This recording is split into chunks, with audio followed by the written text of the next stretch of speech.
information about the glacier that was 3,000 feet over the state of Washington? No. Well, there are glacier rocks up here in front of the park that you can see. Oh, really? And you can see the scour marks from the glacier as it passed over the rocks. Those rocks right there? Mm-hmm. Oh, wow.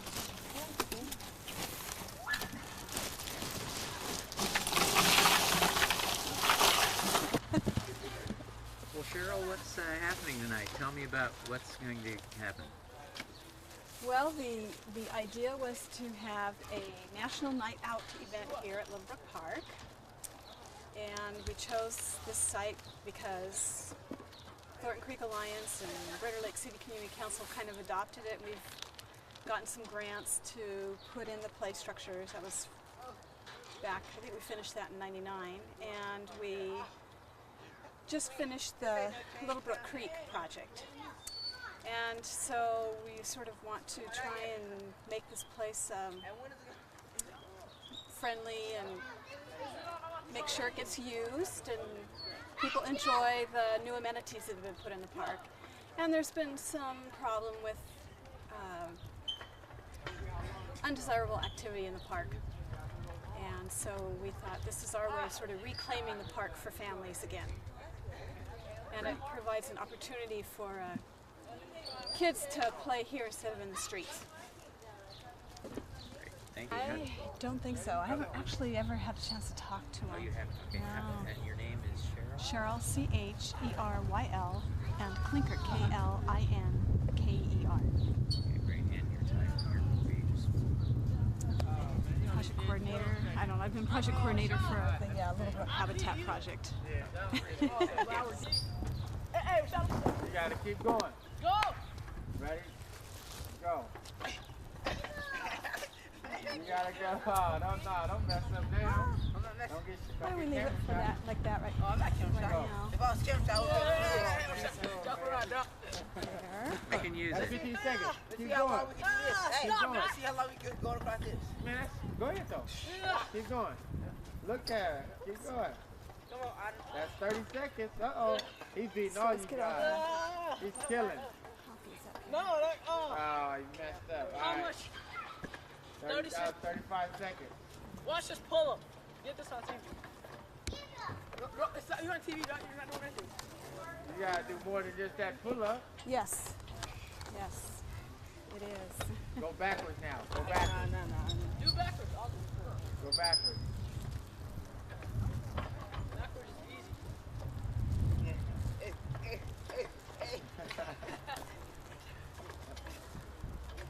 No, you gotta go a little faster, man. Okay, Tyler. All right, Let me ready? try it. Go. Do it half fast. Alright, there you go. 5 seconds. Ah, you kill it. You lose. Ah, you done. He's You didn't done. make 8 seconds. That's the highest you can go? Backwards, man.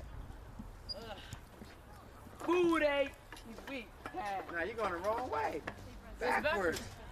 Backwards. Your arms, yeah, but your arm, you're going opposite. Your arms is going forward. can't your do leg- it. You got to go backwards with both. Yes. Just like you ride He a didn't think bike. he'd be able to make it tonight, so With I'm your very bike. impressed Nothing that he's bike. here.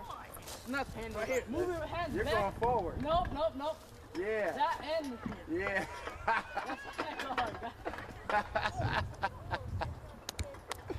That you didn't even last 5 seconds. Backwards, yeah, we do that. Sorry. You got to get a rhythm. It's like you got to go. I can't even show you guys. I'm too big to get on that. I can't do it. But it's like it's a rhythm. So your front leg goes, and you got to become that rhythm. It's like dancing. Come on forward. Yes, maybe they'll show up a little later. what Last time? night it was here. It's the Seattle channel, and it doesn't have an air date There yet. must have been 30 of them. So tonight? But a lot of people that were here Hold on, start. interested. And they said, All of us. Hold on, everybody. But no, it won't be. Can't all go at the same time because it's so dinner hour small. yet. No, it's not. We can all go. Dessert, help yourself. Not here, okay? It also helps you lose weight. Yeah. Walking. Yeah, it's And great. well, but when I had the surgery on the knee and I was on crutches, I couldn't do the walking. But now that it's recovered enough, I'm not on the crutches. All I need is the brace. I can do walking. That's I great. just can't do stairs. Oh, is your knee had surgery? Stairs, especially those stairs on buses. You know how big they are? Yeah, there's wide steps, aren't they? Those stairs are made for people 6 to 7 and up feet tall, not 5 feet. Concrete structure, which is made out of lime. Yeah, they came to build me. I called my doctor, and I told my mom. They both wrote letters. They complained to death. By Denny Hall. I wrote a letter, and I called them to complain. They sent me a letter. Yeah, you like, go.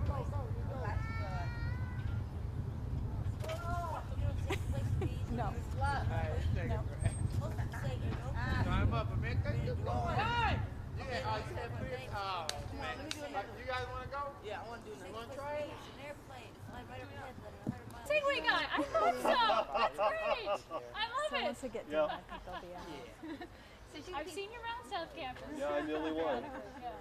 I'll participate in you. Wonderful. Nice to meet you. Stop me sometime. I'm too big. I'll do that. Yeah, I'll let you try it. I would love to. You guys can't get home. And so you have two oscillating gyroscopes that are stacked in a cube on Hi, top of each Diane. other From? that are underneath your feet.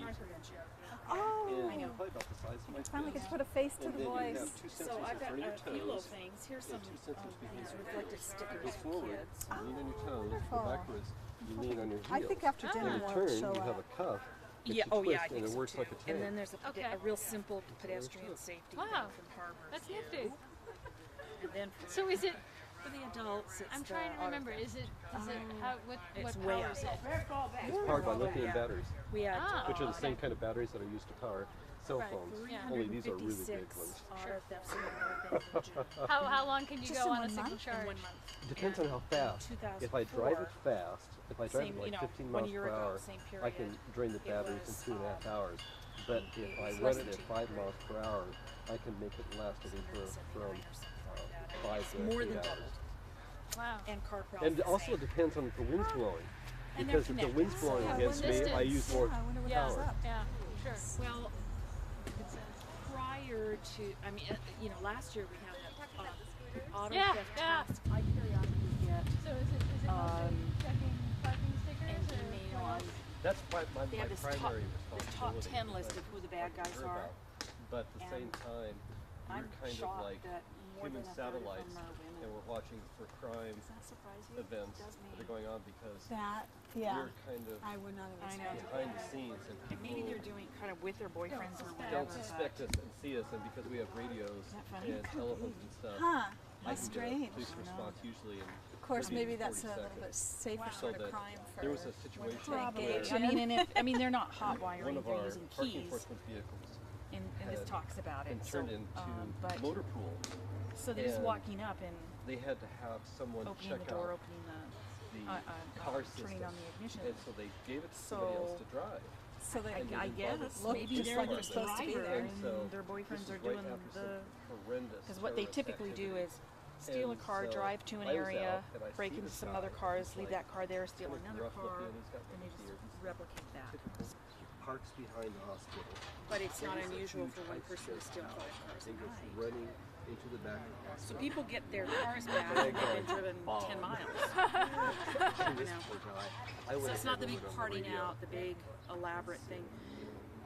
And what we have to learn, as citizens, is the cars that are being stolen are the slightly older ones because they're easy to steal. And these police came And- running into the hospital. and the ignitions they get a little went bit in, loose, they so they can get draw these- your gun. Hiding that.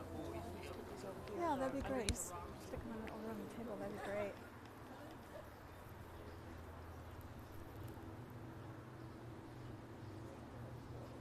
Don't you need your stop, look, and listen sticker? Yeah, what a good idea. Since it's slow. talk about Sure. the alliance and maybe you can talk about where it starts, the Sure. geography. Get the map out. Let's get the map first. Clear space.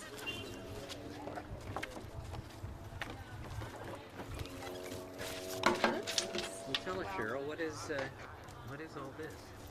Oh, this is all stuff related to the creek.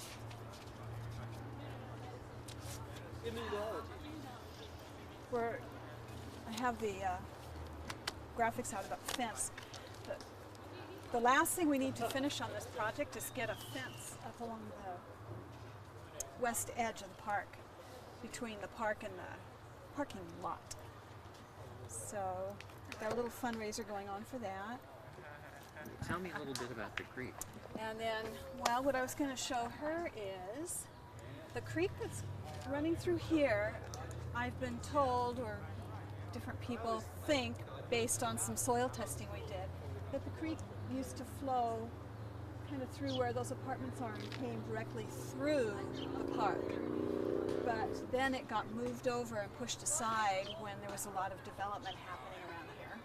And there used to be an old house here with a huge oil tank, which we discovered when we started building the park.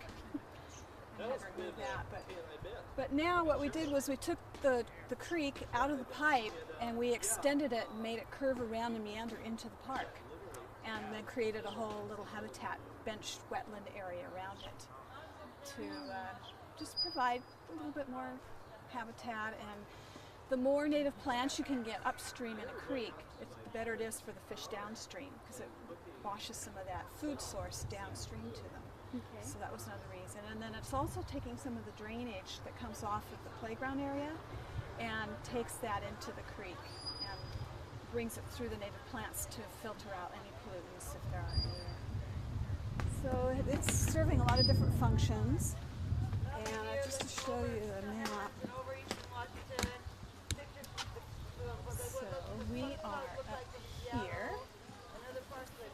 And this is the, actually it has its headwaters up here in Shoreline, and then it comes down into our park, and then it ducks in and out, comes to surface, goes back into pipes, all the way past the Jack in the Box, and then it comes into Fred Meyer. It's in the corner, Fred Meyer.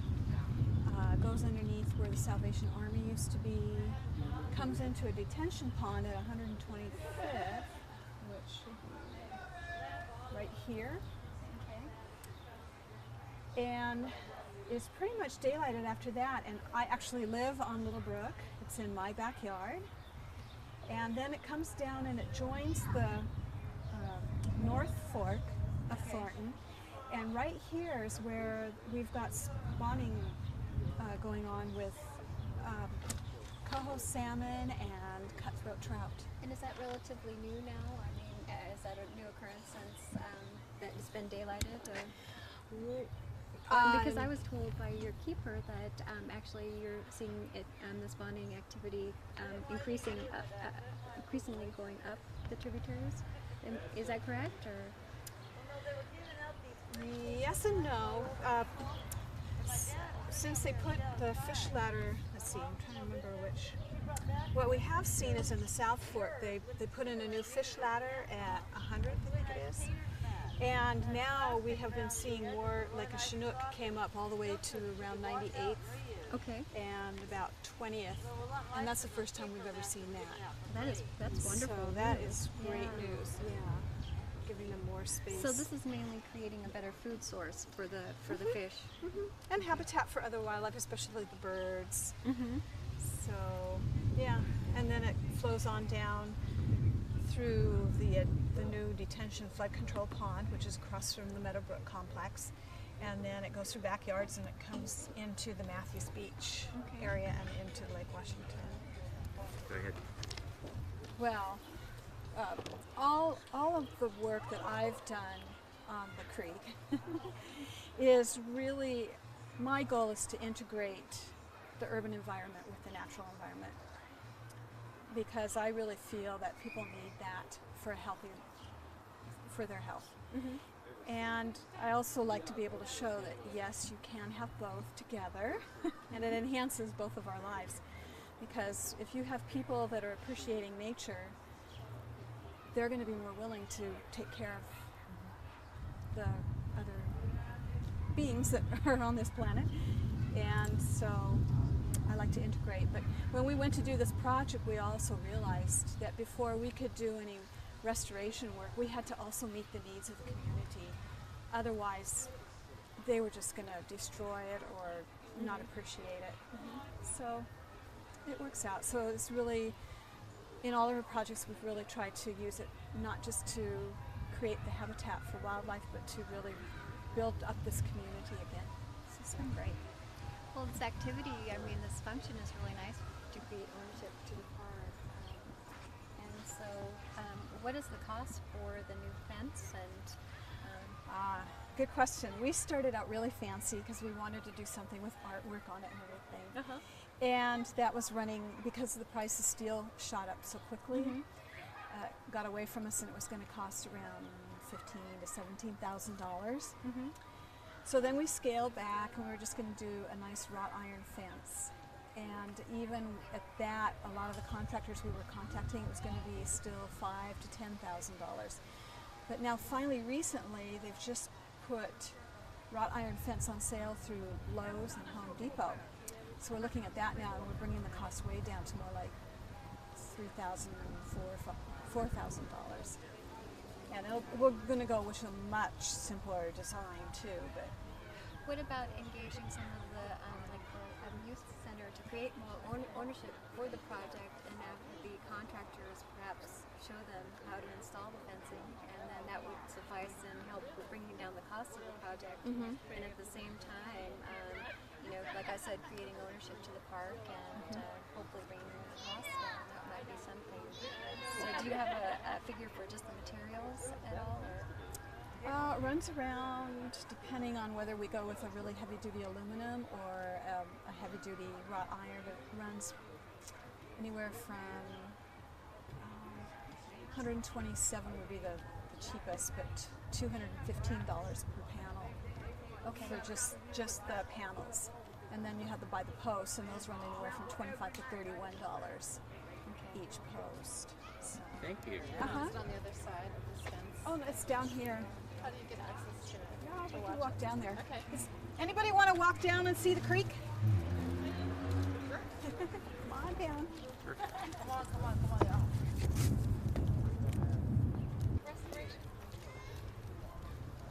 It's Mary, right? Yeah. Cheryl, right? Right. Thanks for coming down.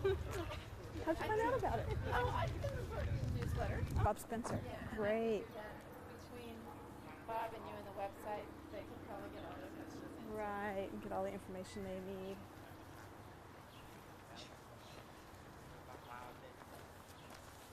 Okay.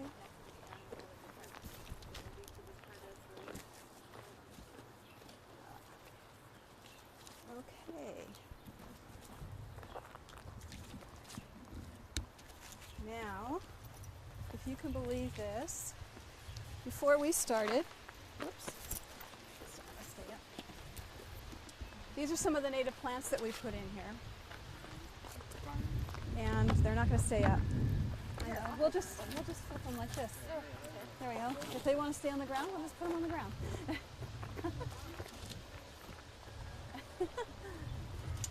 So, try and imagine, before we started on this project, this property was slated to be developed and become more multi-unit housing. And our group, Thornton Creek Alliance, and back then there was another community group that was very active, and there was a Lake City Community Council, and they all said, no, we don't want any more housing. We don't want any more housing here because it's so dense already. What we really need is a park. And so we nominated this parcel for, back then it was the 89 bond, 1989 Parks bond, and we gave it the name, the last open space in Lake City, really sexy name, and it just grabbed everybody. And the advisory committee that was making the decisions about properties to acquire with this 89 bond money, I think they loved it. We had pictures of an old couch, an old red beat up couch sitting in the middle of a vacant lot that was all overgrown with blackberry, and there was one big tall tree, and there was lots of broken glass and all kinds of trash in here. And it really, I think it just tugged at everybody's heartstrings to put a park in here. And fortunately for us too, the financing fell through for the developer to put the housing in here. So Parks Department snatched it up quick. And they finally closed the deal in 1995. And we had a big celebration here. We had all the kids dancing around spreading wildflower seeds after we graded out all the blackberries and replanted with wildflower seeds to kind of let it rest while we were doing all the planting. And then we did phase one. We put the play structures in with significant donations from the Rotary Club. And then we came in and did this as was the second phase, and that was done with a neighborhood matching grant and funds that Thornton Creek Alliance raised. And if you can imagine, when they graded this, this was just all grass right up to the edge of the parking lot for this is the Wyndham Brook Apartments. So when we had our contractor come in and told him that we wanted to daylight the creek, at first he was gulping because there's not much space to work with. And trying to bring in all this heavy equipment and work in a small space was a little bit of a challenge. And you know, they had to reroute the creek and put it through pipes, get it out of the area that they were working on. So we were always wondering whether that pipe was going to leak and burst and have creek all over everywhere. And right after we planted it, or while we were trying to finish up the project, was that October when we had like a 100-year storm. And we were pouring the vault for the creek to go back into the pipe again, and it got totally ruined, and the contractor had to break it all out, and we had to wait until the rain stopped, and then we had to start over from scratch on that again. So That sentence again. You can just look at them and okay. start it again. I wasn't rolling when you said that. Sure. The other unique thing about this project, it was one of the very first projects where Seattle Public Utilities and Seattle Parks Department came together and did a joint agreement, because we've got the water, which is under the jurisdiction of the utility, and then we have the park property, of course, under the jurisdiction of the Seattle Parks Department. And there were a lot of different maintenance agreements to be worked out, who's going to do what and when. And it took a while to work that all out and run it through the legal department. So we were always hoping that this would sort of be kind of a pilot that would start that same kind of partnership for Northgate and the daylighting of the creek at Northgate in the south lot. So. And let's see, what else can I tell you about this? The volunteers put all the plants in, and the first thing, one of the interesting things that first happened when we got all the native plants in and we mulched everything, the first year we were afraid we were going to have all kinds of weeds, and instead of having weeds, we had an explosion of alder. All these little alder saplings started popping up everywhere. So our first work party was just to pull out all the alder trees, which sort of surprised us. We weren't prepared for that. And it was kind of hard to pull out all those little trees. We were trying to give them away. But let's see, this project, I think these plants now are 2 years old. And they have really, you can see they've really grown significantly. They were all just about a foot high when we put them in. And I think what I'd like to do, I don't know, there's some really nice plants in here. The red flowering currant, you can see that right here. That gets kind of the reddish pink flowers and smells real pretty, and then it gets a little berry on it, which is edible for birds. Then you can see right next to it is a Nootka rose. It's a wild rose. And what I love about those is they get those really pretty red rose hips with all the seeds inside of them. And you can see all the alders popping up. We've got we've got twinberry in here, which gets the little tiny white flowers that look like a little twin bell. And then when the flowers go away, then it gets two little berries to replace the little flowers. They're really cute. Another first thing to bloom, and it sends out a branch, a new branch like this, and it'll have little white flowers that all kind of cascade flowering things. And then we've got a lot of wetland plants too. So I think what I might do is try and navigate you through the native plants, and maybe we can actually go see the water. Because the other really cool thing that we did in here was We used some of the big trees that were on site had to come out because Parks Department was afraid that they would present a falling branch hazard. And so instead of just hauling them all away, we used some of the logs after they were cut for around the edges of the park here. You can see them stacked up here. And then we actually used the tree trunks to provide sort of cover for the creek in here. Just in case some trout ever make it up, they'll have a little place to hide in here. And plus they look really cool. Will the fence ever come down? Down here on carpentry and actually have teams learn how to build a split rail fence. And then just want some kind of split rail fence or something that just sort of indicates a little bit of a barrier or a designation that, you know, you've come off the play meadow area and into the habitat area. So, and walk and see the creek, and then maybe when you come back out you can read the posters and stuff and find out more about the plants. Working hard to keep everything weeded and watered. Now is this too steep? Because we can go in over here.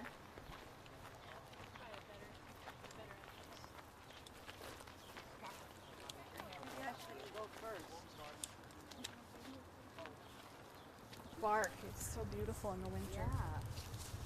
And let's see what's the best way to do this. Normal. This is the red flowering currant, and that's a bit of ocean spray up there that's popping through. So, and the other thing to remember is native plants isn't so much about providing berries for the birds. It's about providing and attracting the insects that the birds like to eat. Because Northwest birds, believe it or not, actually eat more insects than they do berries and seeds. Oh yeah.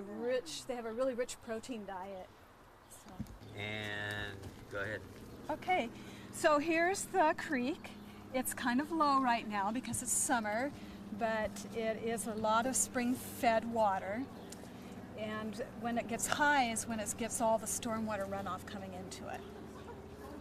You can see this. This is I think we call this juncus, and here's one of the trunks I was telling you about. Yeah. Yeah, that we just kept in here. It looks like it was always been here. Yeah, I should say, it looks like you didn't put it there. It's been there for a while. Forever, yeah. The other one is over there. It's kind of hiding behind some alder over there. Can you see it through there? And we planted the cedar in there. Grate on it because sometimes trash gets washed in the high flows and it would plug it up if we didn't have that grate on there. And Michelle and I periodically come down and clean stuff out. Once it goes into the vault, where does it go? It goes into a pipe and it runs down between these two apartment buildings. And then eventually it ends up over by Jack in the Box underneath their parking lot. And we actually got the grant, but we just kept running into all kinds of obstacles. And it just took us forever to work through those. Some of them were legal. I don't know if you were there. I was talking about that joint agreement, maintenance agreement between, we had to do a joint maintenance agreement between Seattle Public. Okay, so my phone number is 367-4635. That's my home phone. And my email is cakaea@comcast.net. Great. And it's Lowell Deo is a reporter. He might be getting in touch with you too. Okay. Are you going to this event on Saturday by any chance? This big Lake City Summer Festival? Lake City Summer Festival thing? Well, yeah, that's my other project I've been working on and kind of got roped into, was getting that public art installed. Oh, well, we're going to be there Saturday for the dedication. And maybe Oh, you can wonderful. talk. Maybe you can talk to him then. Okay. And Just play the cake.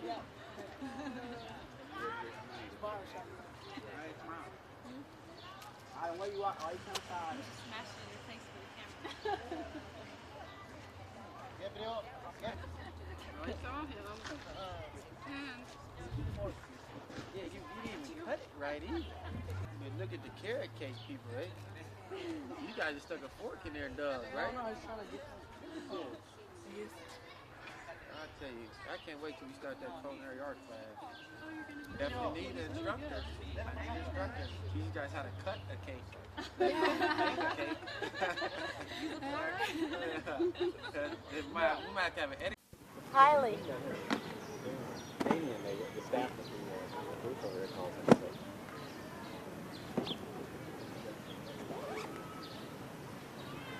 Okay.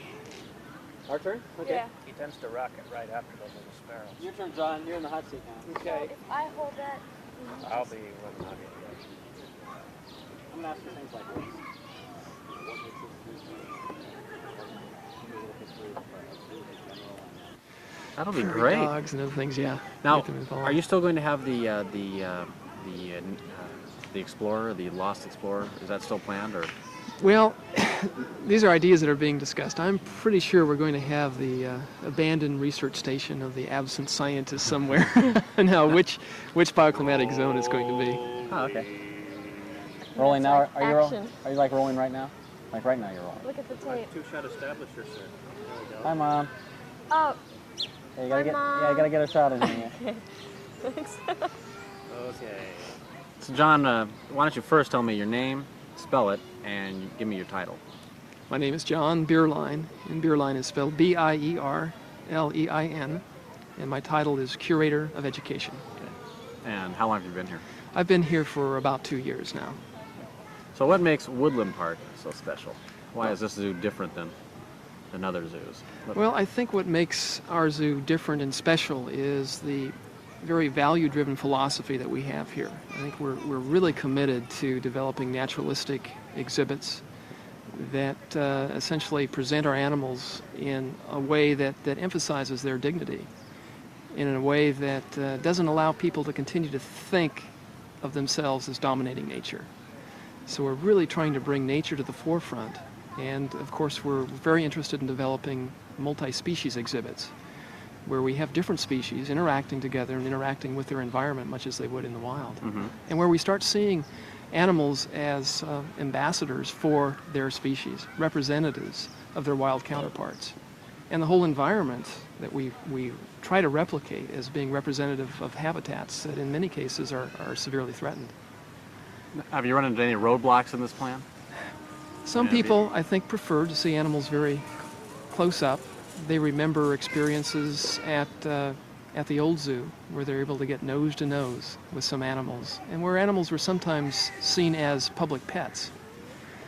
So I think that many people continue to prefer to see animals that way, and are not, at this point, used to being immersed into naturalistic settings where they become a part of nature but not standing any higher than the animals themselves. Because you've actually been having some complaints about what people think that the zoo is unkempt, or not, is that the word I'm saying? But you know it. Right? Yeah, many people expect to see very manicured exhibit areas where the grass is cut, where we don't allow the vegetation to reach its full form. But of course, in nature, the plants grow along with the animals eat some of the plants, or actually remove plants to make nests from, or to pack their dens with. So I think many people do prefer in some ways to see a highly manicured exhibit area where the naturalistic setting really calls for allowing nature to take its course. So what's wrong with the place still? We still, I think, have some artifacts from the past, some old exhibits that are primarily concrete and steel, in which... Okay.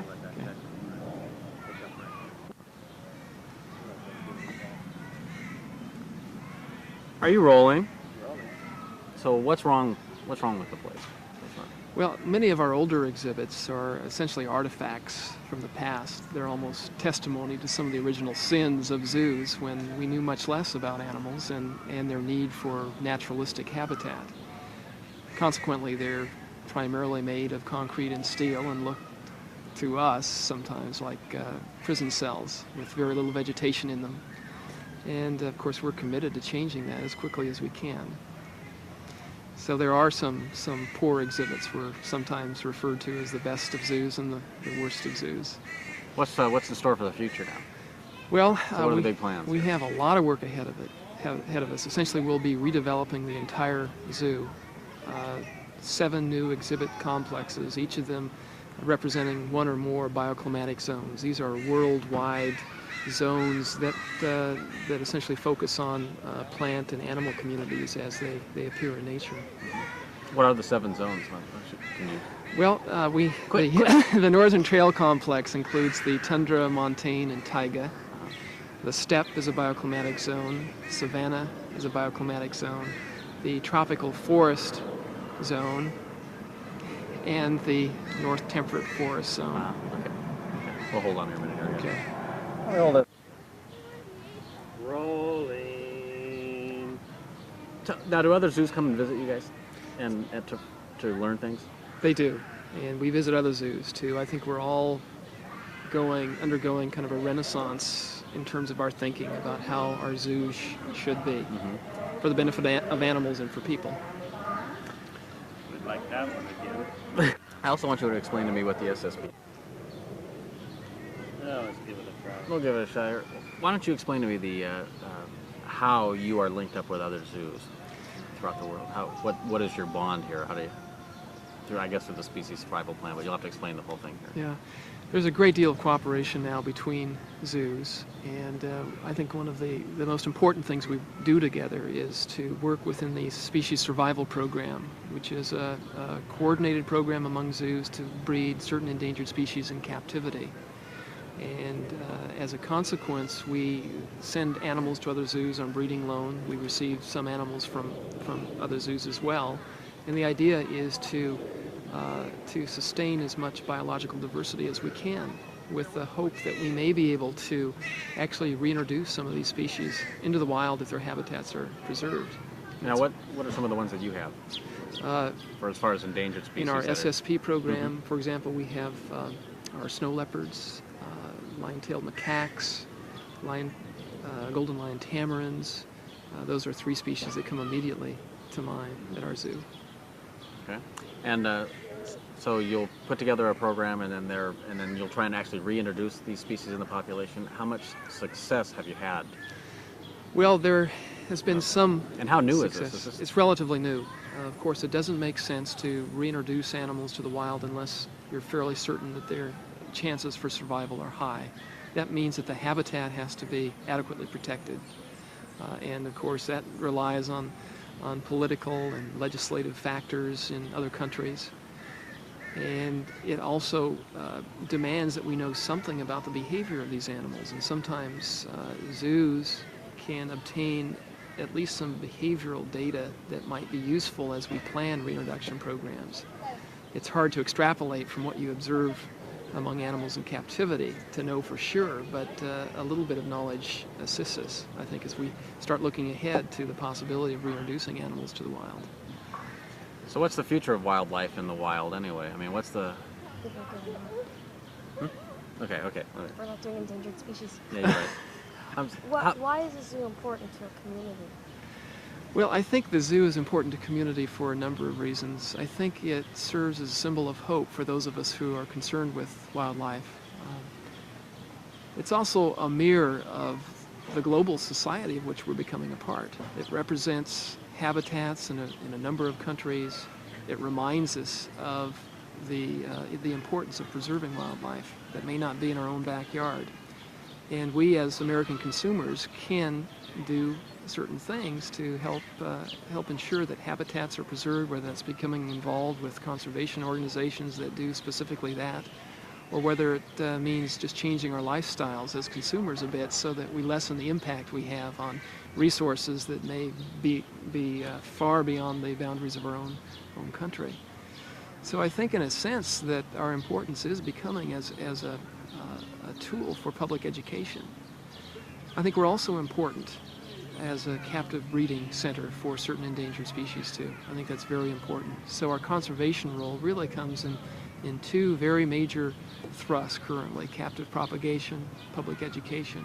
At the same time, we're trying to offer ourselves as a resource for research, primarily non-invasive behavioral research, so we can learn something more about these animals, many of which have just not been studied very thoroughly in the wild. Their habitats are difficult to get to in many cases, or it's just been impossible for scientists to collect data. One last question here. How can people get involved with Woodland Park here? What can they do if somebody wanted to get involved? Well, people can become involved in a lot of different ways. Okay. What can people do if they want to get involved with the zoo? There are many things they can do. They can become a member of the zoo, which means purchasing Can a... I cut in for a second? Sure. Can you start off saying people can get involved in the zoo by... Okay. Take it from there. Okay, let me think what I'm going to say. No, I mean, See, I because we're not rambled to gonna- think about what I'm going to say next. Okay. Because we're not going to have his question in, so I want you Okay. to kind of incorporate the question in your answer. People can get involved. Yeah. Yeah, thank you. Makes sense. Yeah. Jim Johnson has just been great to Yeah, work with. yeah, he's really a nice guy. Really. We're rolling. Okay, last time. You have to tell me how people are going to get involved with this. People can get involved in our zoo by becoming members, which means purchasing a family pass so they can visit the zoo as many times as they wish during a year with family and with as many as 2 guests. That money helps us in improving our zoo. They can get involved as volunteers. They can get involved in helping us with our educational program. We've got lots of docents, education volunteers who take programs out to school classrooms or conduct tours. They can get involved by just letting us know what they think, sharing ideas with us, and by being patient as we undergo some of the construction that we're going to be facing in the future. You happy, camper? Locally to make a difference. Okay. You're on. People can become involved by joining the zoo as members, which involves a purchase of an annual pass, allowing them to visit the zoo as many times as they wish with families and with friends. That money, the money from membership sales, helps us as we improve our zoo. And indirectly, as we develop naturalistic settings, I think our effectiveness as an educational institution, as a conservation and research institution, is increased as well. And so this, of course, helps us in our efforts to conserve wildlife and their habitats outside of our own country. People can also donate their time and their money directly to the zoo as volunteers help with education programs or helping us with some of the research we're involved with, or donations of funds that go to give us access to public funds that we need to finish our zoo's long-range plan. When is the big, when is everything supposed to be done? It will take us probably a decade before we can really say we've finished now doing the things that we set out to do as indicated by our long-range plan. So, but basically by the year 2000. Then. That's right. So we continue to need the support of the entire community and of corporate sponsors who are will help us arrive at our long-range goal. So what do you like about your job? I think I like my job primarily because there are so many rewards that just come from seeing the values of the zoo taking form in new exhibits, naturalistic exhibits, and in being so involved with the public, having people come up to us and say, you know, we really think you've done a good job in improving exhibits for animals. Or people coming to us and say, you know, we really learned a lot about how animals are adapted to their environments.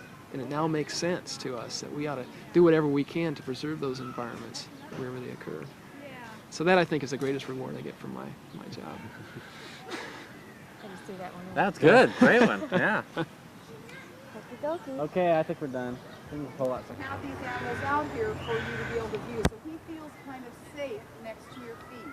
Now, one of the first things that I learned about animals when I came here to the zoo, this makes so much sense and it really amazed me, and it's true about any animal, is that let's pretend that you go to your grandma's house for vacation, okay? And let's pretend that you're, what I'm going to do is I'm going to take him between your legs, okay? Okay, even if you don't know something about an animal, okay, so you've never seen this animal before, so what's the first thing that you notice about this hedgehog? It is a hedgehog. What do you notice? What has he got on his body? Very long nose, and he's kind of got little eyes, okay? Let me tell you a couple of things about this animal. Number one, he's got a very, very long nose. Oh, look at him using that nose, okay? He's using that nose. He has a very, very good sense of smell. He's got little teeny tiny beady eyes. He's got pretty poor eyesight. He doesn't see real well. He's also got kind of good sized big ears. And he's also got a lot of hair around his ears. Now do this. I want you guys to do this. put your hands, cup your hands around your ears and listen to how I talk. I'm talking. Now take your hands away and hear me this way. Now cup your hands again. You can actually hear better when you cup your hands next to your ears, right? So if somebody's way away and they're saying something, you always go like this. What was that? I can't hear you, okay?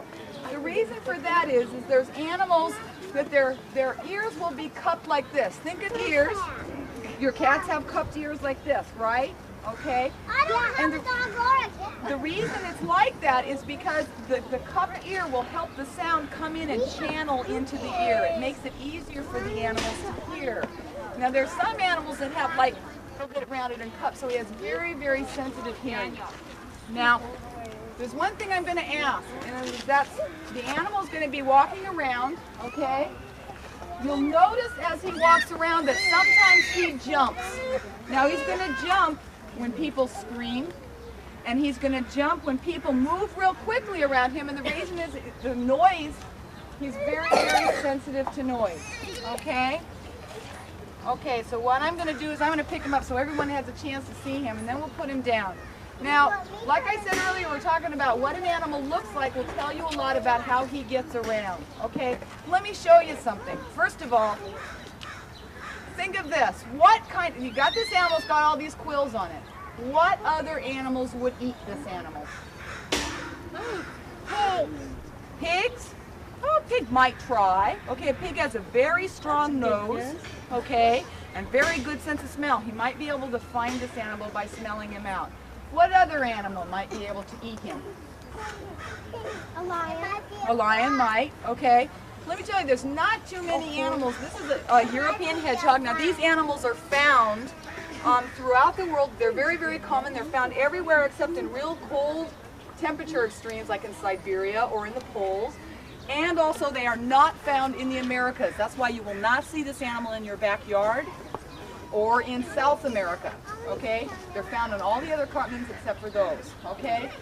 So we have this animal here, and because of the way that he's built with these quills, there's not going to be too many animals that are able to prey on him because he is so well protected. It's maybe some foxes, okay, badgers maybe, that may be able to get into his armor to eat him, but basically he doesn't have too many natural predators.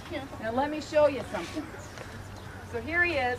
Now all animals will have some way to take care of themselves. That's why animals have large teeth and colored a certain way and big claws. Let me show you how he's around and tries to hide, doesn't he? Okay? That's why I'll pick him up and show you out here so it's easier for you. What he's going to do, let's pretend I'm a fox and I'm going to try to eat him.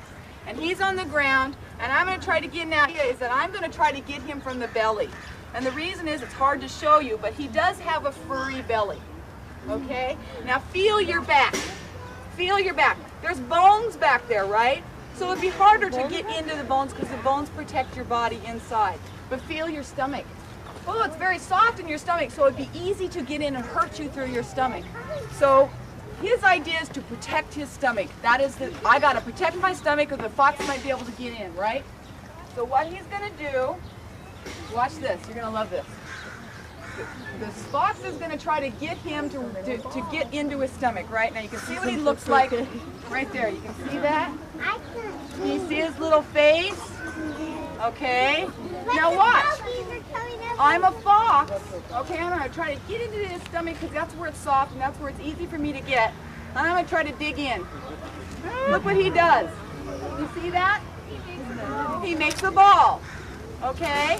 See? You can't even see his face because he tucks his face and his arms and legs and his tail all inside this protective quill covering. Okay?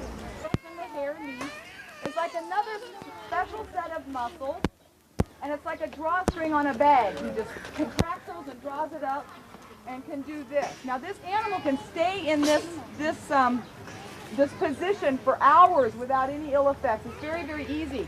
And if somebody keeps coming along and harassing him, he can tighten himself up even farther. If there's not too many animals that eat, what might kill this animal? Now think of the way that he protects himself. What do you think? Snake. A snake may be able to bite him and harm him. Okay, maybe he could get his fangs in through the quills. How about a car? What a silly way to protect yourself against a car.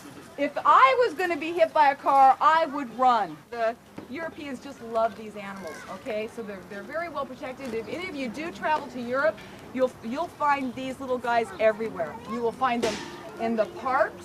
You'll find them in people's gardens and backyards. You'll find them at Buckingham Palace, of all places, all right? You'll find them at golf courses. You'll find them everywhere. They're very, very prolific. The public just loves them, okay?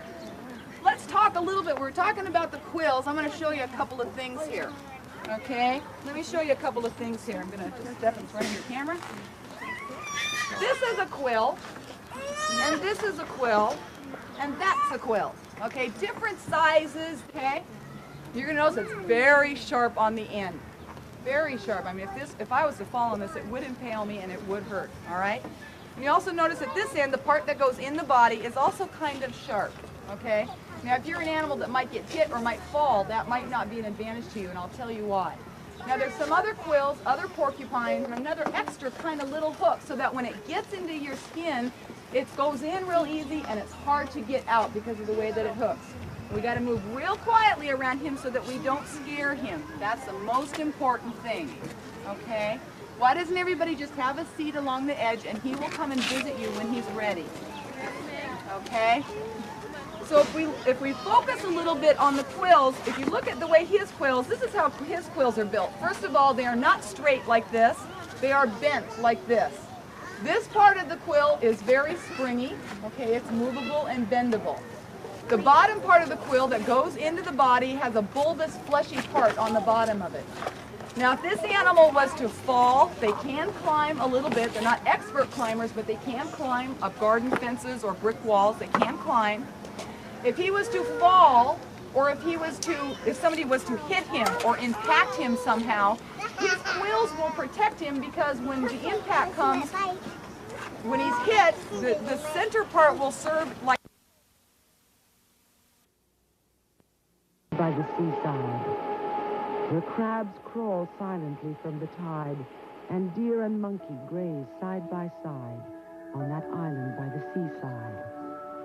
Imagine a time from another day when prehistoric creatures comb for their prey and crocodiles keep the ducks at bay, or a time from another day. Imagine a culture that clings to its past, thinking the gods would forever last to deflect volcanoes ready to blast, a culture that clings to its past. Imagine a tropical paradise where beauty is found in an animal's eyes, gazing out at a country in which it still thrives.